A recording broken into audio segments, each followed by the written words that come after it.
Hello my dear students, next हम करते हैं एग्जांपल नंबर 6 और 7 भी यहाँ लिखा हुआ है। 6 वाले एग्जांपल में क्या कह रहा है, फॉर व्हाट वैल्यू ऑफ के की क्या वैल्यू हो कि ये जो इक्वेशन है रिप्रेजेंट करे कोइंसिडेंट लाइन। अब तुम्हें थोड़ा सा याद रखना पड़ेगा कि सर जो इंटरसेक्टिंग लाइन होती है, थोड़ा सा फिर बता देता हूँ, इंटरसेक्टिंग लाइन होती है, intersecting that is unique solution, और उसका रेशियो भी याद रखना है कि a1/a2 नॉट इक्वल b1/b2। थोड़ा सा रिपीट कर रहा हूँ।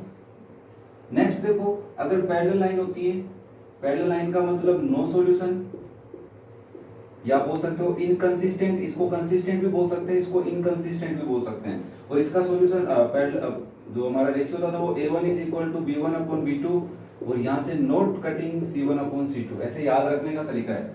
फिर हमारा बात आता था कोइंसिडेंट लाइन, तो यहाँ पे लिखा हुआ है कि कोइंसिडेंट लाइंस का मतलब होता है बेटा infinitely many solutions, infinitely many solutions. और इसका मतलब क्या होता है बेटा, या बोल सकते हैं consistent also, a1/a2 is equal to b1/b2 is equal to c1/c2। अब मुझे बताओ, ये अगर कोइंसिडेंट लाइन है तो यही रेशियो इक्वल करना पड़ेगा। चलो फटाफट करते हैं, a1/a2 is equal to b1/b2 is equal to c1/c2 होना चाहिए। तो हम वैल्यू पुट करते हैं 1 2 2 के 7 4।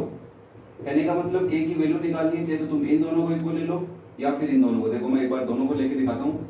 1/2 is 2/k, cross multiply k is 4, k की वैल्यू 4 होनी चाहिए। क्या इस सिचुएशन में भी आ रही है? देखो 2/k इज 7/4, k इधर गया, यहाँ आ गया 2 इंटू 4/7, 4 2 जा 8/7, सही है क्या?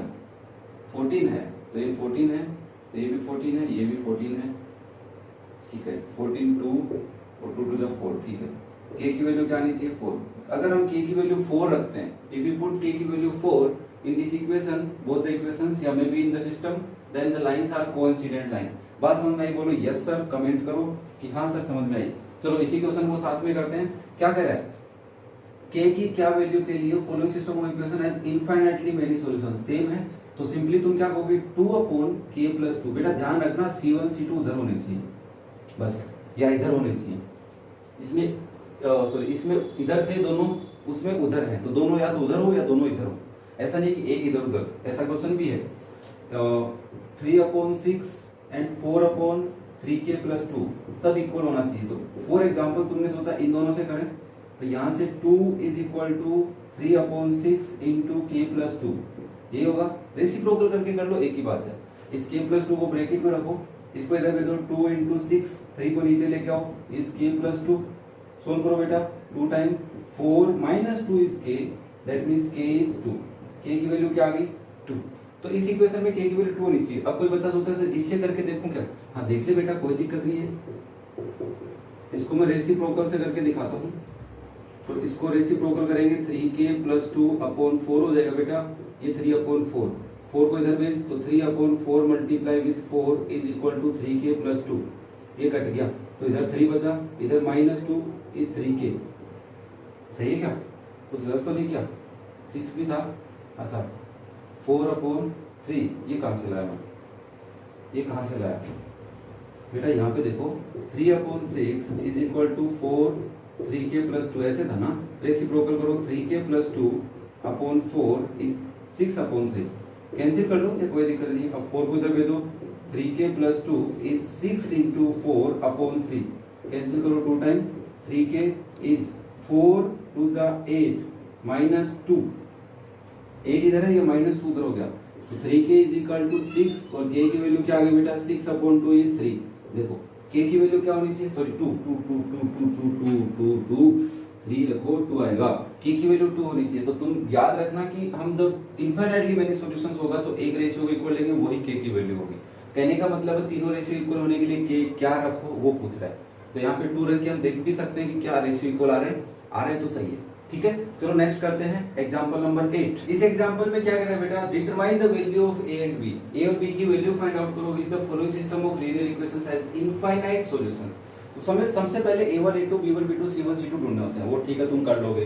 फिर तुम्हें सिचुएशन याद रखनी, इनफाइनाइट सॉल्यूशन की क्या सिचुएशन होती है। तो मैं डायरेक्ट पुट करता हूं कि 2/4 is equal to minus a minus 4 upon minus a minus 1। अब दोनों उधर हैं तो दोनों b प्लस 1 है और यहाँ पे 5b माइनस 1।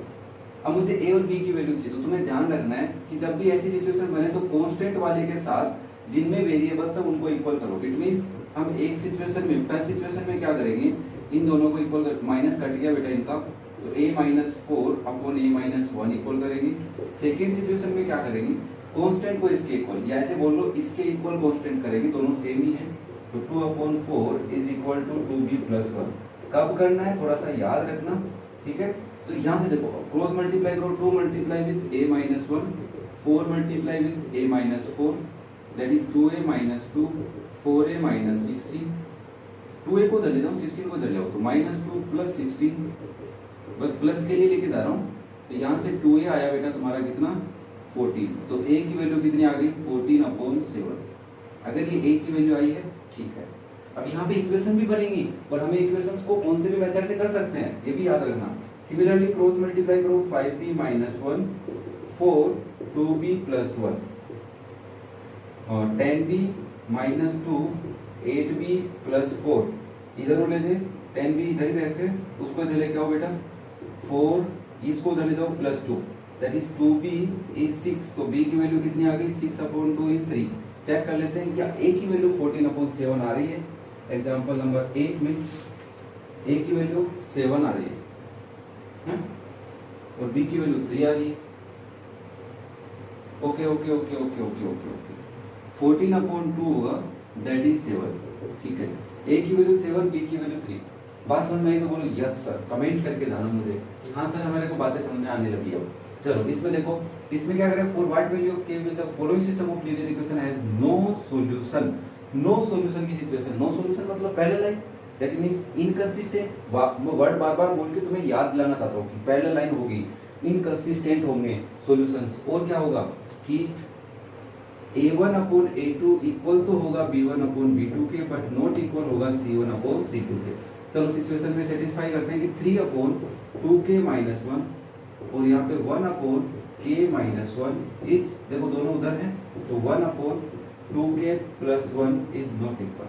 कहना क्या चाहता है कि ये तो नॉट इक्वल होंगे, तो हमें नॉट इक्वल की नहीं, हमें वैल्यू पूछिए k की। तो देखो इन दोनों को इक्वल कर ले, चलो इन दोनों को मैं जब इक्वल करता हूँ तो 3 मल्टीप्लाई होता है k माइनस 1 से क्रॉस मल्टीप्लाई में, और 2k माइनस 1 से मल्टीप्लाई, तो this is 3k minus 3 is 2k minus 1, इधर लेके आओ 3k minus 2k is minus 1 plus 3, that means k is 2। ये क्या कहना चाह रहा है कि अगर हमने इसमें k 2 रख दिया तो ये दोनों तो इक्वल हो जाएंगे और ये नॉट इक्वल होंगे। चेक करो एक बार, समझाओ, 2 रखो यहाँ पे, इन दोनों को चेक कर रहा हूँ, तो 1 upon 2 minus 1 is not equal 1 upon 2 into 2 plus 1। सही है क्या? ये 1 अपॉन 1 आ रहा है, ये 1 अपॉन 1 नहीं आ रहा, 5 आ रहा है, तो ये बात सही है। क्या कहना क्या चाह रहा हूँ कि पहली बात तो तुम्हें नो सॉल्यूशन की कंडीशन बतानी चाहिए, उसमें सेटिस्फाई होना चाहिए कि भाई एक से, इससे तो हमने वैल्यू निकाली k की। अब कई बच्चे सोच रहे होंगे सर इससे k इज नॉट इक्वल निकाल लो। बेटा मैं उससे पूछा ये नहीं k की क्या वैल्यू रखूँ, क्या नहीं रखूँ, ये नहीं पूछा है ना। नहीं रखने वाले भी पूछ लेगा तो हम बता देंगे उसको। तो यहाँ से हम k की वैल्यू 2 रखेंगे तो ये सिचुएशन इक्वल होगी, मतलब ये दोनों इक्वल हो जाएंगे। देखो 4 माइनस 1 3, 3 1 3, 2 माइनस 1 1, 1 अपॉन 1 1, तो 1 1 आ रहा है तो इक्वल आएगा, और इसमें नॉट इक्वल। बात समझ आई? सही है। चलो नेक्स्ट करते हैं एग्जांपल नंबर 10। इस एग्जांपल में क्या करें बेटा, k की वैल्यू फाइंड आउट करनी। मैंने कुछ कम लिखी है बातें, और इनफाइनाइट सॉल्यूशंस के लिए तो तुम्हें पता है इनफाइनाइट के लिए तुम क्या करने वाले हो, 1 अपॉन k प्लस 1 इक्वल होना चाहिए k प्लस 1 अपॉन 9 इक्वल होना चाहिए 5 upon k 8k minus 1। Infinite है, तीनों इक्वल होंगे। पहला इससे इक्वल वैल्यू निकालो k की, फिर इससे निकालो। अब तुम्हें पता है k की जब 2 वैल्यू निकलती तो कौन सी को सेटिस्फाई करनी है? यस, अगर इसमें 2 ऑप्शन आ रहे हैं, देखो एक याद है एग्जांपल हमने पहले भी किया है, तुम्हें क्या करना है, पहली सिचुएशन से वैल्यू निकालनी है, चाहे तुम इन दोनों को लो चाहे इन दोनों को लो, तुम्हारी मर्जी। फॉर एग्जांपल अगर कोई बच्चा इसको लेता है, मैंने सॉल्यूशंस के लिए इसको लेता है, अगर कोई बच्चे के दिमाग में आ गया नहीं सर मैं इसको लूंगा, कोई दिक्कत नहीं, मैं तीनों से समझा देता हूँ। अब टाइम हम थोड़ा कम कंज्यूम करेंगे, समझेंगे जल्दी। देखो पहली सिचुएशन है, ये सेकंड है, ये थर्ड है। 9 is equal to k plus 1 का होल स्क्वायर। बेटा एक तो तुम इसको पॉलिनोमियल बना के करो, या फिर तुम यहाँ से स्क्वायर इधर भेज दो, तो ये क्या हो गया √9 is equal to k plus 1, और k प्लस 1 की वैल्यू 2 आ जाएगी, क्या प्लस माइनस 3 मतलब 9 प्लस का स्क्वायर। तो यहाँ से भी ए सिचुएशन क्या बनेगी कि k प्लस 1 3 के इक्वल है, और इसको सोल्व करो k की वैल्यू क्या आ गई 3 माइनस 1 दैट इज 2। ठीक है भाई साहब। बी सिचुएशन क्या है कि k प्लस 1 माइनस 3 के इक्वल है, तो k की वैल्यू आ गई -3 -4 दैट इज -4, -3 -1 -4, मतलब सर k की 2 वैल्यू आ गई, हमें एक वैल्यू चाहिए, तो क्या करें इससे एक बार चेक करते हैं। मल्टीप्लाई करो 8k -1 multiply with k plus 1 is 95 sorry 45। अब देखो इसको सोल्व करना होगा हमें। सोल्व करने का मतलब क्या है कि इसमें पॉलिनोमियल बनाओ फिर वैल्यू निकालो। हम डायरेक्ट एक बार 2 पुट करके देखें। मैं यहाँ पे 2 पुट कर रहा हूँ, 8 2 16 -1 और 2 प्लस 1, वो मेरा 45 आ जाएगा, तो ये वैल्यू लेनी है मेरे को। और अगर -4 रखने से 45 आ रहा है तो ये वैल्यू लेनी है। बात समझ में आ रही है? चलो करो 15 × 3 दैट इज 45, मतलब कि मेरे को अभी वैल्यू 2 लेनी है, 2 वैल्यू नहीं आ सकती है, ध्यान रखना। k की वैल्यू -4 रखी तो 8 × -4 -1 × k प्लस 1, क्यों नहीं आएगी बताओ? क्योंकि ये खुद माइनस का है, 33 हो गया ना माइनस के, इंटू -4 प्लस 1, ठीक है प्लस क्या आएगी -33 -3 तो 99 आ रही है। चाहिए क्या तुम्हें? नहीं चाहिए। इसका मतलब 2 आ रहा है। फिर भी अगर कोई बच्चा थर्ड वाले ऑप्शन से करना चाहे तो क्या करेगा? 8k -1 इज 5k प्लस 1, सही है, cross multiply 8k - 5k is 1 plus 1, और ये कितना हो गया 3k इज 2, तो k की वैल्यू क्या आ गई 2/3। ध्यान से देखना कुछ गलती तो नहीं की। 8k -1 5k प्लस 5 होगा, ओके, यहाँ पे प्लस 5 होगा, यहाँ पे प्लस 5 पहले से प्लस 1 6 हो जाएगा, ठीक है, कुछ गलती कर देते हैं अपन, 6/3 दैट इज 2। तो जो भी k की वैल्यू सेटिस्फाई हो रही है, क्या हो रही है 2, इसको भी सेटिस्फाई कर रहा है, इसको भी, मींस हमें k की वैल्यू क्या लेनी है 2 लेनी है, जिससे इस पर्टिकुलर इक्वेशन के कितने सॉल्यूशन हो जाएंगे? इनफाइनाइट सॉल्यूशन हो जाएंगे। ध्यान से समझ लेना, बात k की पूछ रहा है, ये बात मैं तुम्हें पहले अच्छे से समझा चुका हूँ एग्जांपल्स में कैसे करना है। नेक्स्ट देखो बेटा एग्जांपल नंबर 10 में क्या कह रहा है? 10 में कह रहा है कि इस इक्वेशन के इनफाइनाइट सॉल्यूशन होने चाहिए। वापस से वही बात बोल रहा है और पूछ रहा है हमें वैल्यू ऑफ k है कि इसमें नहीं। तो 11th वाले एग्जांपल में p और q की वैल्यू पूछ रहा है, k की नहीं पूछ रहा कि बताओ p कितना और q कितना। चलो भाई साहब 2/p प्लस q ले लेते हैं, और इनफाइनाइट सॉल्यूशन के लिए बात कर रहा है तो तीनों इक्वल होने वाले हैं, 2p minus q that is 7/21। बेटा इसको मैं सोल्व कर लूँ क्या 1/3? अगर 21 लूँगा तो भी सही है, 7 और 21 लूँगा तो भी सही है। चलो अब मैंने तुम्हें कहा था कि जब कांस्टेंट हो तो एक बार कांस्टेंट के इक्वल कर दो भाई। पहली सिचुएशन तुम्हारी क्या बनेगी 1/3। सेकंड सिचुएशन क्या बनेगी 3/2p minus q is equal to 1/3। Solve करो 6 is equal to p plus q, या फिर तुम बोल सकते हो p प्लस q इज 6, ठीक है। इससे करो cross multiply 9 is equal to 2p minus q, तो ये भी इक्वेशन है, ये भी इक्वेशन है, इसके नीचे रखो इसको 2p minus q is 9। Solve कर दो, प्लस करने पे कट रहा है, ये तो नहीं समझा ना तुम्हें अब, ठीक है। तो ये 3p इज 6 प्लस 9 15, तो p की वैल्यू क्या आ गई 15/3 दैट इज 5। अब p की वैल्यू यहाँ रख दो 9 10 minus q is equal to 10 minus 9 is 1। भाई p की वैल्यू अगर 5 रखे और q की वैल्यू क्या रखे बेटा 1, p की वैल्यू 5 और q की वैल्यू 1, तो ये इक्वेशन सोल्व होगी। तो अब मैंने तुम्हें पहले कहा था कि दो इक्वेशन बन जाए तो उनको तुम किसी भी मेथड से कर सकते हो। मुझे ये जल्दी लगा कि कौन सा है सब्स्टिट्यूशन मेथड है क्या? नहीं, इक्वेटिंग द कोफिशिएंट मेथड है, उस कॉन्सेप्ट से कर दिया, p और q की वैल्यू आ गई। समझ में आई बात? ओके, ध्यान रखना। देखो मैं एग्जांपल इसलिए पढ़ा रहा हूँ क्योंकि बहुत सारी बातें क्लियर हो रही है हमारे को, है ना। बहुत सारे क्वेश्चन ऐसे थे जो अटपटे लग रहे थे बट अब सही लग रहे हैं। अब देखो इसमें क्या कर रहे हैं, k की वैल्यू फाइंड आउट करो। पहली सिचुएशन है यूनिक सॉल्यूशन। यूनिक सॉल्यूशन का क्या मतलब होता है कि a1/a2 is not equal to b1/b2। तुम्हें c1 के पास जाना ही नहीं। इसमें k की वैल्यू नॉट इक्वल वाली आएगी। कैसे? देखो 1/3 और नॉट इक्वल होना चाहिए 2/k के। मुझे बताओ ये सही लिखा हुआ है क्या? नहीं, इस इक्वेशन को चेंज करना होगा। इसको क्या कर देते हैं x plus 2y minus 5 is 0 4 c1 c2, क्योंकि c2 अंदर है, c1 बाहर था, उसको अंदर लेके आए। चलो तो यहाँ से k की वैल्यू क्या आ गई 2 × 3 दैट इज 6। तो k की वैल्यू 6 नहीं होनी चाहिए, और कुछ होगी तो चलेगी, जिससे हमारे पास इस इक्वेशन में, पेयर ऑफ इक्वेशन में अगर k की वैल्यू 6 के अलावा कुछ रखते हैं तो दोनों लाइन क्या बन जाएंगी, इंटरसेक्टिंग लाइन बन जाएंगी, that have unique solution. Second बोल रहा है नो सॉल्यूशन, तो मुझे एक बात बताओ, नो सॉल्यूशन का सिचुएशन क्या होता है तुम्हारे को? नो सॉल्यूशन का सिचुएशन ये होता है क्या, a1/a2 is equal to b1/b2 is not equal to c1/c2। चलो चेक करते हैं एक बार, a1/a2 कितना है, 1/3, इसके इक्वल होना चाहिए 2/k के, और नॉट इक्वल होना चाहिए -5 और -15 के। ध्यान से समझना, तुम्हें सोचा इसको ले लो, ले k 6 क्रॉस मल्टीप्लाई करने का, और इधर से तुमने लिया तो ये कट गया, और 2/k इज इक्वल टू 1/3 लिख दो, रेसिप्रोकल करो, k/2 इज इक्वल टू 3/1, तो k की वैल्यू 6। अब तुम सोच रहे हो सर यहाँ पे कह रहा है कि k की वैल्यू 6 रखो, k की वैल्यू नॉट 6, ये भी बोल रहा है भाई k की वैल्यू अगर 6 रखें भी नहीं भी रखें तो ये सिचुएशन कैसे फुलफिल हो सकती है। ये एक साइड कह रहा है 6 रखो, दूसरी साइड कह रहा है मत रखो, तब जाके क्या बनेगा, नो सॉल्यूशन। तो ऐसी पॉसिबिलिटी नहीं है, 6 रखें भी नहीं भी रखें, तो ऐसा कोई नंबर नहीं है k की जगह यहाँ रख दे जिससे ये क्या बन जाए, नो सॉल्यूशन वाली सिचुएशन बन जाए, मतलब ये बनेगी बनेगी। ठीक है, तो ये ध्यान रखना बात को बस, इसका कोई ऐसा k की वैल्यू नहीं है। क्या यही लिखा हुआ है, क्या मैं एग्जांपल नंबर 12 में बोल रहा हूँ, hence there is no value of k for which the given system of equation has no solution। तो एक की कोई वैल्यू नहीं है अपने पास, क्यों नहीं है, समझ में आया कि नहीं आया? आगे चलो नेक्स्ट करते हैं एग्जांपल नंबर 13। इस एग्जांपल में क्या करें बेटा, अल्फा बीटा की वैल्यू फाइंड आउट करो, किसके लिए, infinite number of solution. Infinite मतलब बहुत सारे solution, that is coincident lines.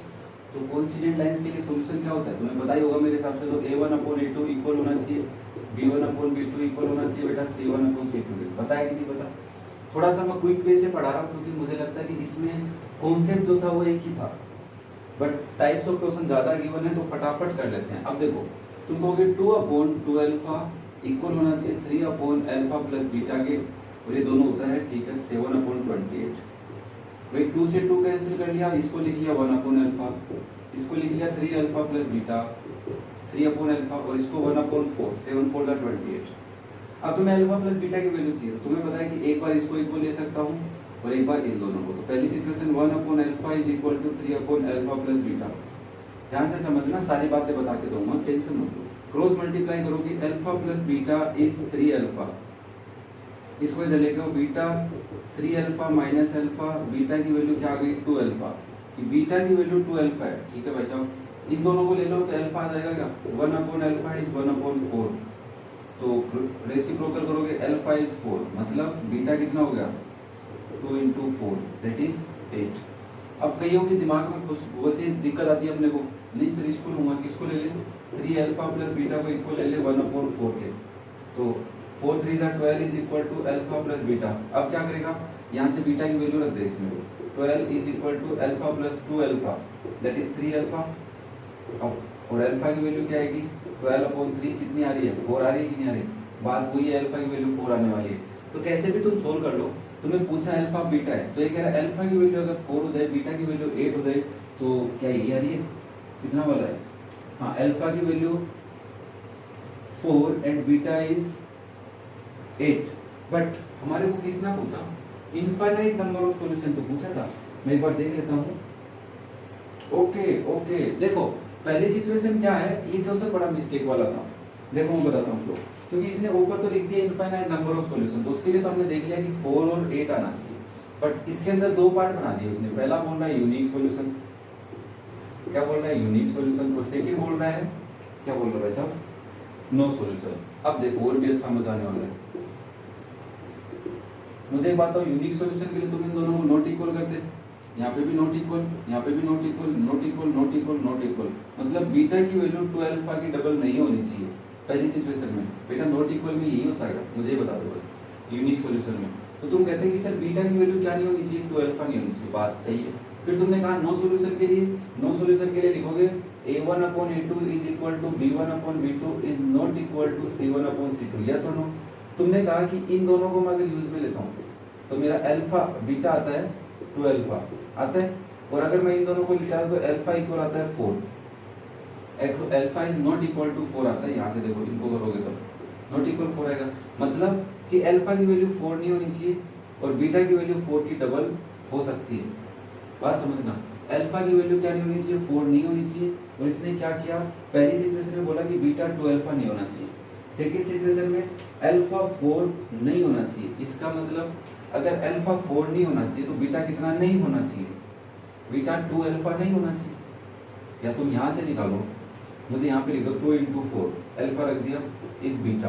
तुम कहोगे कि बीटा क्या नहीं होना चाहिए, अब सर 8 भी नहीं होना चाहिए, क्योंकि अगर अल्फा 4 हो गया तो बीटा कितना हो जाएगा 8। फिर तुमने कहा सर ये अगर इक्वल है, ध्यान से समझो बात को, अगर ये इक्वल है तो इसका मतलब 2 × पता नहीं अल्फा कितना है, बट बीटा तुम्हारा 8 है, तो अल्फा कितना आ गया 8/2, इट मींस 4 आ जाएगा। भाई इस सिचुएशन में दो बन रही है, पहली की 2 अल्फा बीटा होना चाहिए, पहली बात। दूसरी क्या बन रही है, अल्फा नॉट इक्वल 4 होना चाहिए नो सॉल्यूशन के लिए। अब अल्फा और बीटा आपस में रिलेटेड भी हैं, तो बीटा को बताना पड़ेगा कितना कितना नहीं हो कि अल्फा 4 आ जाए। तो तुम कहोगे कि सर बीटा 8 नहीं होना चाहिए, अदरवाइज अल्फा 4 आ जाएगा। कैसे आ जाएगा, क्योंकि ये रिलेशन है। तो इससे हम यहाँ पे दो सिचुएशन में पहुंचे कि बीटा 8 भी नहीं होना चाहिए और अल्फा 4 नहीं होना चाहिए। तो यूनिक सॉल्यूशन के लिए क्या कहोगे, बीटा की वैल्यू 2 अल्फा नहीं होनी चाहिए, और चाहे कुछ भी हो। समझ रहे हो बात को, बीटा की वैल्यू 2 अल्फा नहीं होनी चाहिए।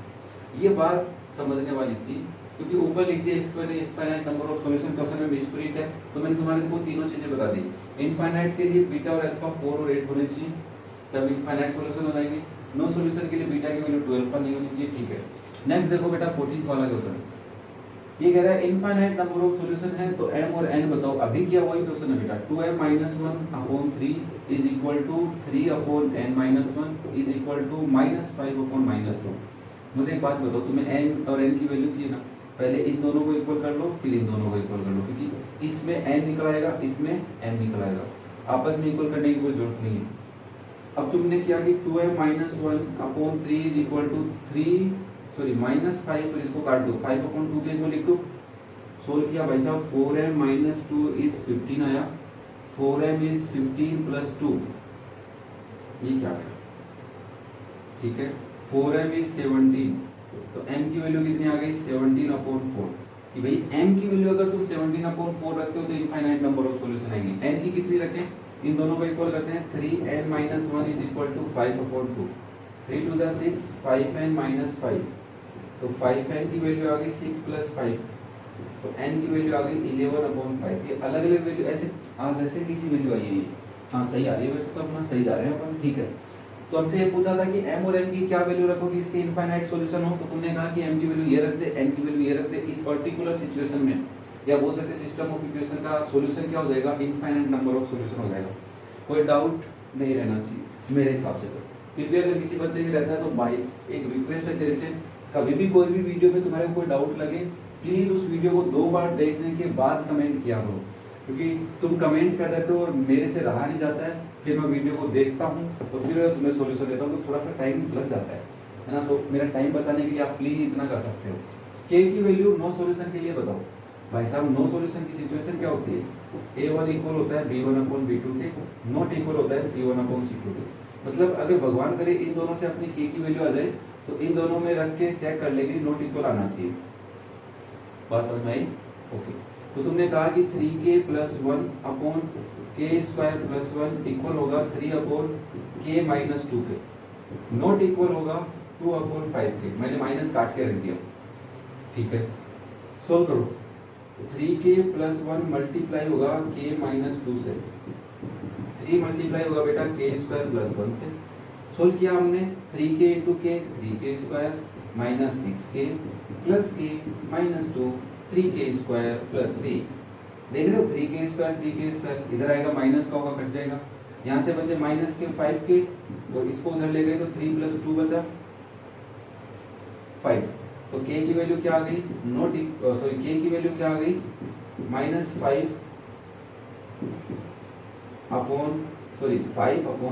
क्या लिख रहा हूँ, 5/-5 दैट इज -1। k की वैल्यू क्या आ गई, -1। कि अगर भाई साहब तुम k की वैल्यू -1 रखते हो तो नो सॉल्यूशन को सेटिस्फाई करेगा। चेक करो इसके अंदर रख के, 3/-1 - 2 इज नॉट इक्वल होना चाहिए 2/5 के, 3/-3 दैट इज नॉट इक्वल 2/5 के, -1 नॉट इक्वल 2/5 के। सही हो गई हमारी बात। भाई ऐसी कोई वैल्यू आ जाती कि ये नॉट इक्वल को सेटिस्फाई नहीं करता तो हम वो वैल्यू नहीं रख सकते थे। अब यहाँ पे रख सकते हैं k की वैल्यू -1, तो तुम इस इक्वेशन में k की वैल्यू -1 रखोगे, फिर उसको सोल्व करोगे तो तुम्हारा सॉल्यूशन किस इक्वेशन क्या आएगा, नो सॉल्यूशन का आएगा। तो ये क्वेश्चन बड़े इंपॉर्टेंट है। मैं ऐसे कहूँ कि फर्दर स्टडी अगर तुम कोई कॉम्पिटिटिव एग्जाम देते हो तो ये एक्सरसाइज बहुत इंपॉर्टेंट है, काम आती है, बहुत बार काम आती है ना। इससे रिलेटेड ये वाले क्वेश्चन जो लॉजिकल क्वेश्चन है बहुत बनते हैं, ऑप्शनल क्वेश्चन बनते हैं, k की वैल्यू ऑप्शन में कुछ दे देगा और हमसे पूछेगा कि कौन सी होगी ऑब्जेक्टिव। समझ में आया? तो कैसा लगा वीडियो कमेंट करके बताना मुझे। टाइम में तुम्हारा कम ले रहा हूँ, वीडियो थोड़ा फास्ट बनाया लैंग्वेज में बोलने में, इसलिए बनाया कि तुम्हारा टाइम कम कंज्यूम हो। फिर भी कोई बात समझ में नहीं आती है एक्सरसाइज में एक बार वीडियो देखना, मैं कोशिश करूँगा कि वहाँ तुम्हें समझा पाऊँ। Thank you.